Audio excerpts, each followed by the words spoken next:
আমি শুনেছি তোমরা নাকি এখনো স্বপ্ন দেখো, এখনো গল্প লেখো, গান গাও প্রাণ ভরে, মানুষের বাঁচা মরা এখনো ভাবিয়ে তোলে, তোমাদের ভালোবাসা এখনো গোলাপে ফোটে। আস্থা হারানো এই মন নিয়ে আমি আজ তোমাদের কাছে এসে দুহাত পেতেছি।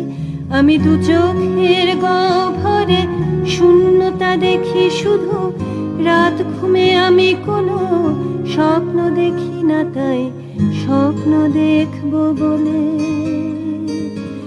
আমি দু চোখ পেতেছি। তাই তোমাদের কাছে এসে